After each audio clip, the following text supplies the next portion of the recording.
कर्पूरगौरं करुणावतारं संसारसारम्।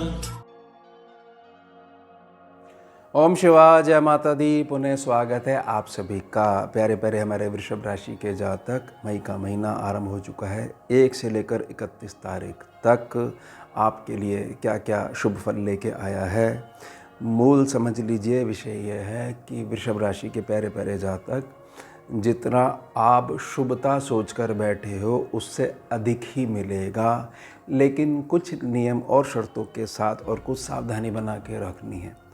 मतलब जिस भी क्षेत्र में अच्छा जितना भी सोचकर बैठे हुए हो कि चलिए अब ये देखते हैं ये महीना कैसा रहेगा, तो उससे अधिक मिलेगा, यानी आशाओं से थोड़ा सा अधिक ही मिलेगा। तो किसी भी प्रकार से निराशा का भाव नहीं रहेगा, लेकिन जो मिलने वाला प्रोसेस है उसमें कुछ नियम, शर्तें और सावधानियां हैं।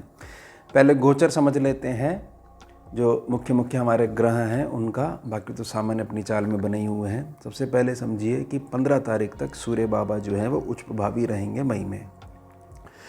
उसके पश्चात 15 मई से लेकर 15 जून तक ये वृषभ राशि पर गोचर करेंगे, लगन में आ जाएंगे। अब बुध देव जो हैं 15 मई से लेकर 8 जून तक 25 दिनों के लिए अस्त प्रभावी रहेंगे। यह है थोड़ी सी सावधानी,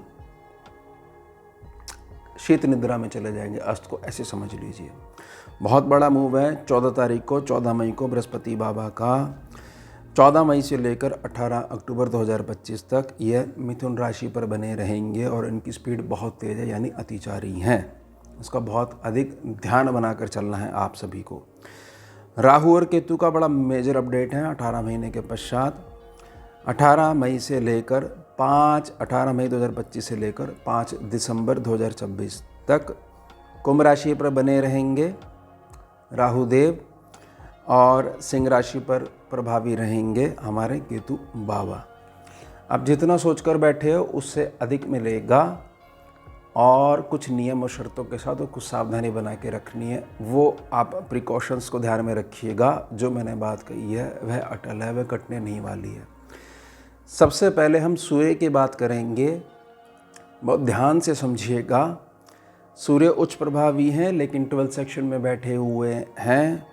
ऐसा हो सकता है कि बहुत तेज़ी से आने वाला जो क्रोध होता है उसके कारण कुछ चीज़ों में आपको हो सकता है अफसोस हो। क्रोध ही है, क्रोध कोई शुभ व्यवहार नहीं है, शुभ बिहेवियर नहीं है। यह जब अंदर से आता है सबसे पहले हमारे को नष्ट करता है, बाकी फिर हमारे संबंधों को बिगड़वाता है। वृषभ राशि के जातक जिनके पास किसी भी प्रकार का कोई जवाब नहीं है कि पता नहीं क्या ऐसी बात हो जाती है, कुछ भी अच्छा करने चलता हूँ तो कुछ चीज़ें बिगड़ जाती हैं, उसके संबंध में शुभता मिलने वाली है, क्योंकि ये अब सूर्य बाबा लगन में आ जाएंगे। जब ये लगन में आ जाएंगे तो बहुत सारी चीज़ों के रिजल्ट्स मिलने लग जाएंगे, लेकिन इस बात का आपको अभी भी ध्यान बना के रखना है, क्योंकि सूर्य देव की तीखी दृष्टि होती है सीधी। तो कहीं ऐसा ना हो कि आप कहना कुछ और चाह रहे हो और जीवन साथी उन शब्दों को कुछ विपरीत लेकर कुछ ग्रह का जो क्लेश है वह आपको देखना पड़ सकता है। ये मैं आपको बता रहा हूँ, सावधानियाँ। यह चीज़ नहीं है फिल्टर लगे हुए हैं, आप मेरी बात को रिलेट कर पा रहे हो, जो सोच के बैठे उससे अधिक मिलेगा। घर में शांति बहुत ज़्यादा आवश्यक है, बाहर जाके नाम कमाने के लिए, धन कमाने के लिए। वह शांति अगर नहीं है किसी भी कारण से, तो व्यक्ति बाहर जाके परफॉर्म कर ही नहीं सकता है। बहुत टेढ़ी चाल हो जाती है, टेढ़ी खीर वाली बात हो जाती है। उसके पश्चात जो लगन में गुरु बाबा जो बैठे हुए थे, यह भी कई बारी उल्टा प्रभाव दे देते हैं, ऐसा अनुभव रहा है। क्योंकि हमारे को एक लाइन पर जुड़े रहने पर विवश कर देते हैं। साथ ही साथ आने वाले जो शुभ वाले ऑफर्स होते हैं कि देखिए आपको इन क्षेत्रों में भी ट्राई करना चाहिए, हमारे को अमुक जातक से भी संपर्क करना चाहिए। एक बार उसकी बात तो सुन लेते हैं, लेकिन बृहस्पति हैं वो टस से मस नहीं होते हैं, तो बहुत सारे संकटों से तो बचा लेते हैं, लेकिन एक मार्ग को बिल्कुल लॉक करके चलते हैं। अब यह जो इनका मूव है यह पहुंचेंगे मिथुन राशि में, जो कि आपका सेकंड सेक्शन है, जहां पर 3 नंबर लिखा हुआ है।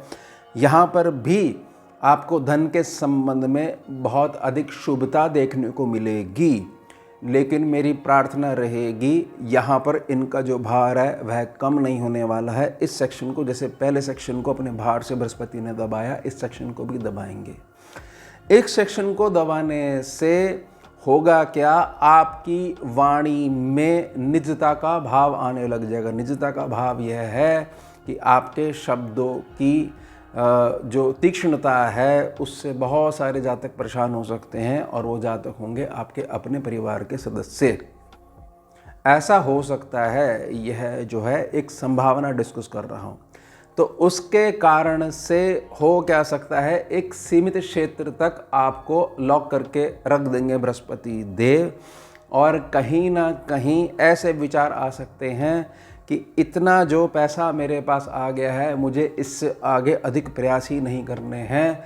प्रार्थना रहेगी, यह बृहस्पति थोड़े कठोर हो चुके हैं, यह उसके लक्षण हैं, यह लक्षणों की पहचान करिएगा। एक ना लिमिट नहीं बनानी चाहिए। लिमिट इस प्रकार की बनानी चाहिए कि हमारी सद्बुद्धि जो है वह बनी रहे, बड़ों का आशीर्वाद बना रहे। जितना आ रहा है, इंसान का तन है, मानव का जीवन है, हमें तो प्रयास करने चाहिए।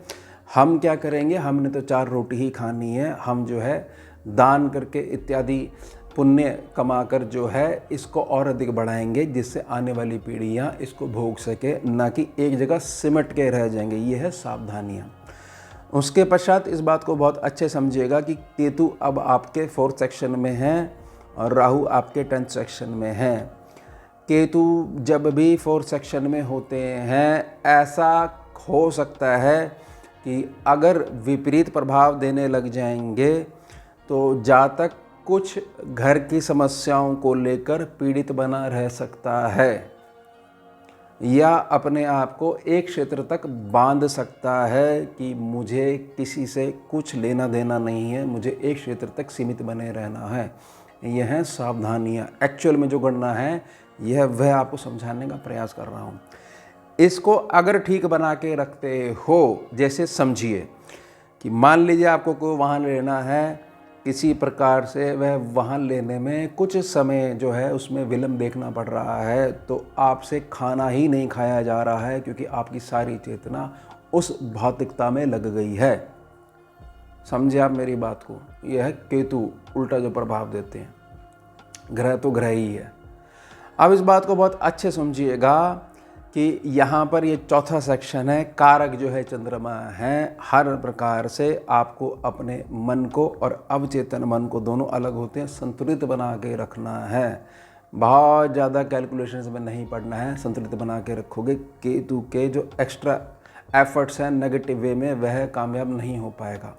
साथ ही साथ राहु आपके 10th सेक्शन में है। अब आपको कुछ लोगों की ज़रूरत पड़ेगी अपने कर्म क्षेत्र को मजबूत करने के लिए। कुछ लोगों से मेरा तात्पर्य है कि अब राहु के प्रभाव से जब तक ये यहाँ पर कुंभ राशि में बने हुए रहेंगे, आपको एक अच्छे कोऑर्डिनेशन की एक टीम की आवश्यकता रहेगी। समझ जाइएगा इस बात को।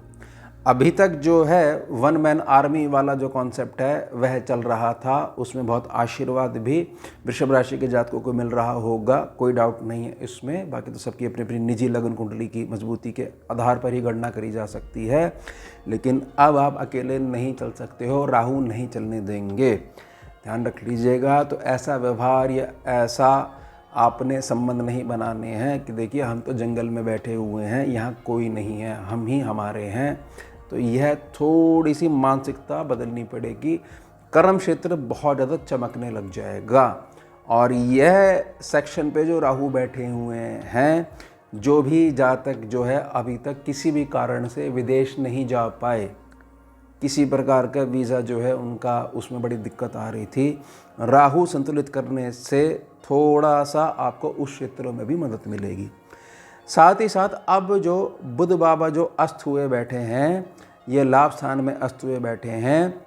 इस बात को बहुत अच्छे समझ जाइएगा कि राहु के प्रभाव से, जब राहु को बहुत अच्छे से पता है कि लाभ सेक्शन में बैठे हुए बुध बाबा जो हैं जो कि अस्त बैठे हुए हैं, तो मैं कुछ ऐसे गलत आइडिया भी दे सकता हूँ जिसमें कि कुछ समय के लिए, महीना 2 महीना 3 महीने के लिए आपका धन जो है उतनी परफॉर्मेंस नहीं दिखा पाए। मैं इस प्रकार की मानसिकता बना सकता हूँ कि सब कुछ अच्छा लेकर हमने जो है, अच्छी सलाह लेकर बहुत अच्छे तरीके से और बहुत ज़्यादा मुहूर्त निकलवा के पैसा इन्वेस्ट करा था, लेकिन हमें लग रहा है डिसीजन हमारा गलत हो गया है। प्रार्थना रहेगी ये बुध के अस्त के कारण होगा। अगर ऐसा होगा तो रोल बैक मत करिएगा, धैर्य से काम लीजिएगा, क्योंकि यहाँ पर अब आपको चंद्रमा की ताकत बढ़ानी पड़ेगी, क्योंकि बुध से आने वाली पावर जो है वो राहु और केतु को संतुलित नहीं कर पाएगी।